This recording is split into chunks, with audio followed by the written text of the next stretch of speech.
fast and it's loud and it shouldn't have any meaning. That's what you said.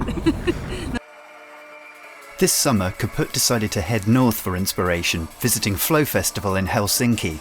We caught up with two very different performers at this year's Bash to get their views on the creative process and the life of today's music makers.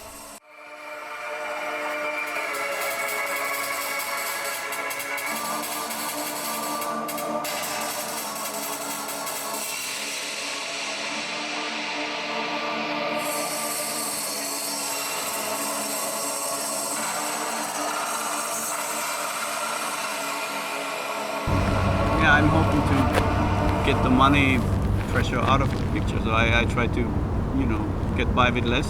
So because I think if you have to make money, it's always more or less a compromise, and it's really hard to compromise something you really love. And It's also hard to say if you compromise. You can cheat yourself so fast. It's not really that you know what you're compromising if you're doing stuff for money. It's just like that. It's like it's a work. I mean, that's another. You can put another word to it. It's work. Yeah. I don't like work like that sense. I don't like to do work You with like something. work. Yeah, but not with work aesthetics. Like that you have to work. If you like doing something, it's different. It's a passion or pleasure or something. But passion, Yeah, but if you get into something, you work 24/7 for like months. yeah, but not because you have to. It's No. because you want to. Yeah. But the work to me is like you have to do touring so you can get your pay your whatever flat and stuff, and that's something I always had a big issue with that.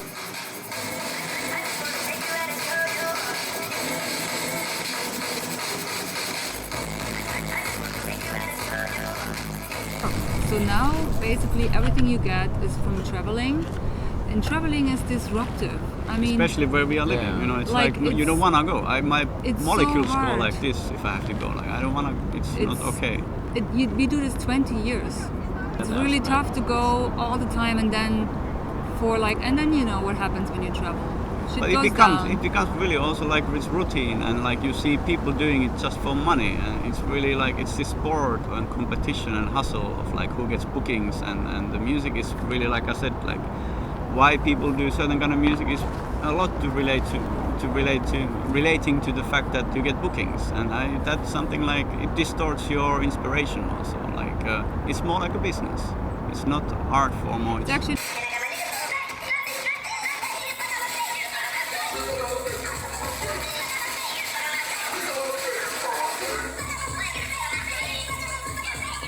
last time I played a year ago, live show.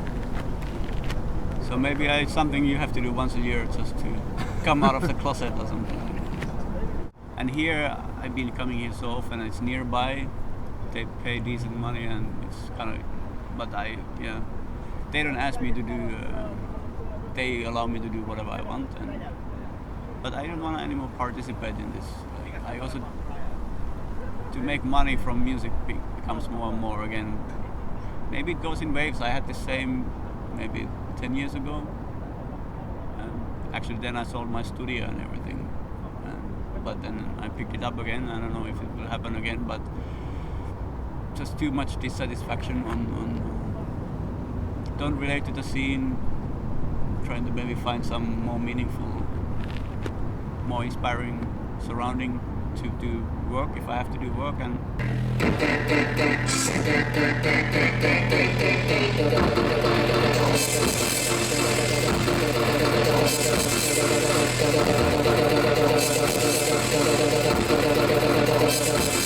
I just do the visuals tonight. mental support. You mean like tonight I'm gonna do visuals? I have worked hard for them.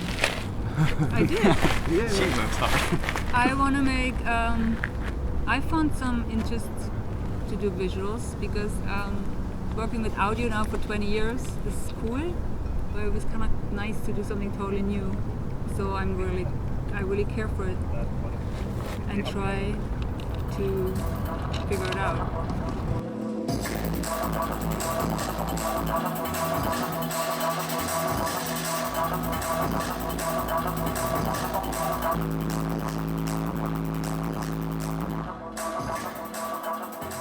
playing because I don't know what he's playing. He doesn't give me anything and I have no idea. I heard now in the soundcheck few tracks I know from the earlier Ripatti releases, so I was glad to hear something I know. But I have no... He just said it's fast and it's loud and... and I don't want any meaning. He said so.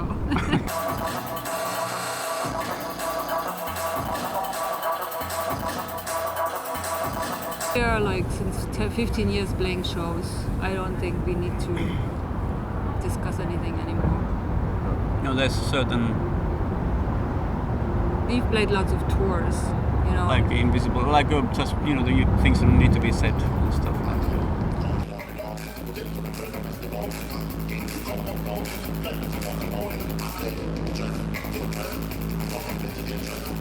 And that because we live on an island doesn't mean that we know everything. Maybe we have even more time to look at what's coming out than people who are in a city because they have to go from A to B. We have a fast internet and we are in the woods and we can have any information which is online as well. I listen I still read whatever. I check what Pitchfork is saying, and I have Tidal, and I listen to all the records. Me too. Just for analysis, or let's say, both from fan perspective and from professional perspective. So I am, especially when it comes to hip hop and urban music and stuff. So I know what's going on. So I haven't given up on it.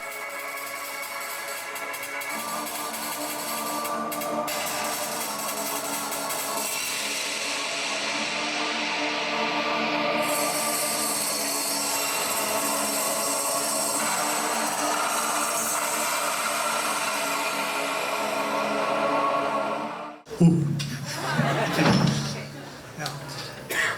Welcome to this concert of the music of Steve Reich. My name is Tim Furchin, and I was asked to kind of put these pieces together and thought about it for quite a while. What I didn't want to do was to put the pieces that everyone knows. I played with the Reich Ensemble starting in 1973 up until somewhere in the 90s. So I managed to come across a lot of these pieces during those years. And I thought for a change it would be nice to put on some of the pieces that are not really played anymore and some of the pieces that are played very rarely. For instance, the phase patterns, the piece on the four organs here, as far as I know, I might be wrong here, it's never been performed here in Finland.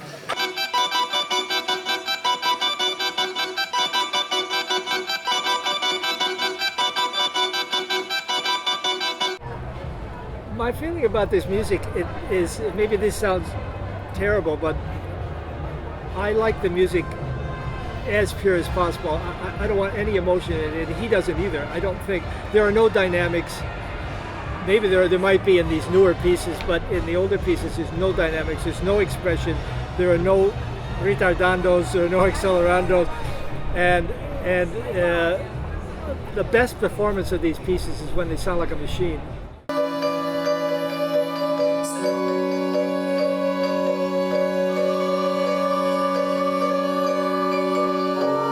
Amazing that a pop festival understands that part of their audience, listens to things that are actually very similar. Yeah. The most experimental crowd, let's say. But they know that there are similar things coming from the academic or whatever classical music field. So it's pretty natural, but pretty brave, of course, to do something like that.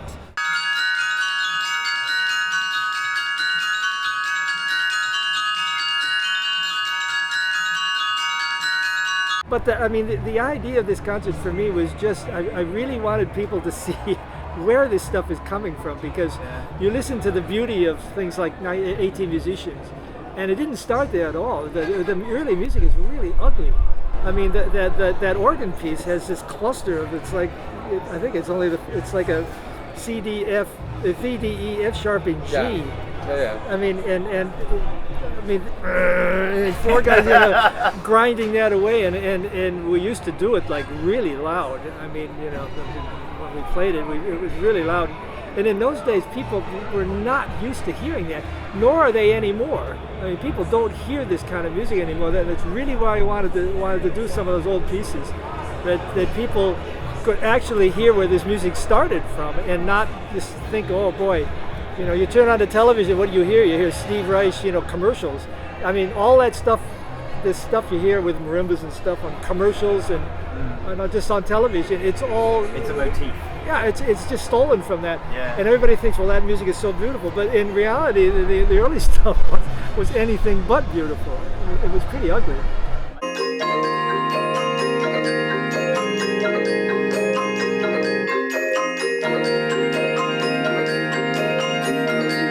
The other two pieces they work in such a way that all the musicians have a different downbeat to the measure. And you get there, as I explained, you know, during the concert, by slowly speeding the identical pattern that you're playing with somebody next to you. You speed your pattern up, and so you're in front of him. So that creates a whole, you know, a new rhythmical and a different melodic thing. That is unbelievably difficult to do, because musicians, first of all, the guy who you're playing with, as you speed up, he'll usually want to come with you, because you know you have this normal thing to just stay together. So he has to learn how to stay there, and this guy has to be able to go ahead and know by looking or listening when he's arrived, because what your hands are doing and what's coming into your ear are completely different. And it is very disassociating. You literally, as you're playing along, your hands just go like this, because you know the audio and the visual thing don't hook up. Yeah. So it's a matter of really learning to concentrate, and you can only do that over like a long period of time.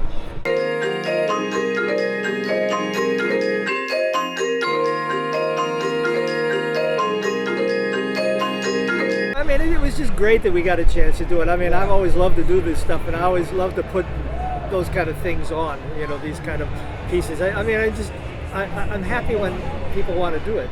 And he was, you know, Lieber's always up for things like this. So it was for me, it was really, really a treat that the Flow Festival took it.